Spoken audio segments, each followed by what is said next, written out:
From barter to money. How things acquire price. The commodity. 2 in 1. Every item in the market is like an actor with two roles. The first is usefulness. Bread feeds, a jacket warms, gold shines. The second is value, which makes an item a commodity. It's like an invisible soul hidden within a tangible body. But how does this soul manifest? Let's break it down, step by step. Commodities are born with a natural form, their physical shell, fabric, iron, coffee. But they become commodities only when value lives within them, elusive, like a ghost. This value isn't about the properties of the fabric or the aroma of the coffee, it's about the human labor that created them. Value, invisible yet alive. Value is like a mysterious widow from an old play. You can't grasp her, no matter how much you touch the commodity. It's not in the metal or the fabric, but in a social agreement. It's the labor that people have put into a thing that makes it valuable. And this value only reveals itself in the conversation between one commodity and another, through exchange. Imagine you hold a piece of fabric. It's soft, durable, but its value isn't in the threads. It comes alive when you compare the fabric to a jacket. It's like a mirror. In the reflection of another commodity, you see how much labor is hidden in your own. Simple exchange, the beginning of the journey. The simplest exchange is when one thing looks at another and says, "You are my value." For example, 20 meters of fabric equal 1 jacket. Here, the fabric plays the main role, and the jacket is its reflection. The fabric expresses its value through the jacket, and the jacket becomes the equivalent, a mirror of value. But this isn't just a game of mirrors. The fabric says, "I am worth as much as you are," and the jacket replies, "I am your price." This is the relative form of value, fabric, and the equivalent form, jacket. They are like two poles of a magnet, always together, yet always different. Why can't you exchange fabric for fabric? Fabric cannot express its value to another piece of fabric.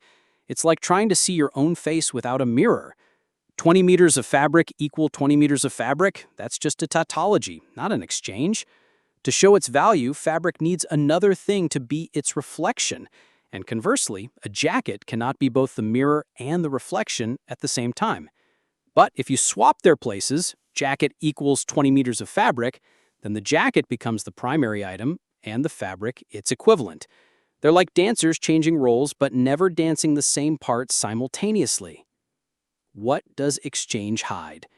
When fabric says, "I am equal to a jacket," it's actually saying the same labor is hidden in both of us. It's like a chemical formula. Different substances, but the same composition. Fabric and a jacket are different in appearance, but equal as concentrations of human labor. This is their common soul, abstract labor. The labor of a tailor and a weaver seem different, but in exchange, they merge into one, simply labor, without labels. Fabric, by comparing itself to a jacket, shows that its value isn't in the linen threads, but in the hours of work solidified within it. Quantity matters. Exchange is not just about what, but also about how much. 20 meters of fabric equal 1 jacket, because the same amount of labor is invested in them. But what if the labor changes? If flax becomes harder to grow, and the fabric takes twice as long to make, then 20 meters of fabric will be equal to 2 jackets. And if a tailor starts sewing faster, then the fabric will become cheaper. 1 jacket will cost 40 meters of fabric. But if both fabric and jackets become cheaper simultaneously, their exchange remains the same, like scales that sway but maintain balance. The equivalent, a mirror of value. The jacket, as an equivalent, isn't just a thing, but an embodiment of value. It's like a king who is respected not for his face, but for his crown. In exchange with fabric, the jacket becomes the body of value. Its physical form, fabric, buttons, transforms into a symbol of labor. But here's the paradox. The jacket seems valuable on its own, as if its value is its natural property, like warmth or weight. This is an optical illusion. The jacket is merely a mirror that reflects the labor invested in the fabric. Even Aristotle in antiquity noted, Exchange is impossible without equality, and equality is impossible without a common measure. But he didn't understand that this measure was human labor. From chaos to order, the general form. Simple exchange is like a chance encounter. Fabric is exchanged for a jacket, coffee for iron. But what if you compare fabric to all commodities at once? Then you get the expanded form of value. 20 meters of fabric equal 1 jacket, or 10 pounds of tea, or 40 pounds of coffee. Each commodity is like a mirror in which the fabric sees its value.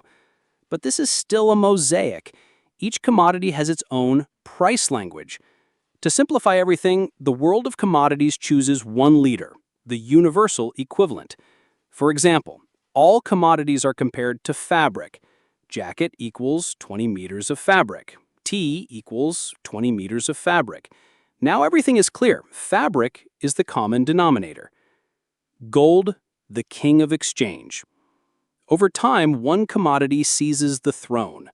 This is gold. Why? Because it's convenient, durable, and everyone wants it.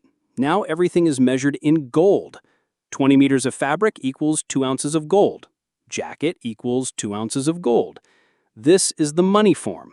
Gold becomes the universal mirror in which all commodities see their value. Gold isn't just a shiny metal. It was a commodity, like fabric or coffee, but it became money because everyone agreed it is the measure of everything. It's like the language spoken by all commodities, from bread to diamonds. Conclusion. From barter to money. Commodities are like people in society. Each has its own role, but all are equal in labor. Simple exchange, fabric equals jacket, grew into a complex system where everything is measured through gold. Understanding this is like holding the key to unraveling why you pay for a piece of fabric with coins and not with another piece of fabric.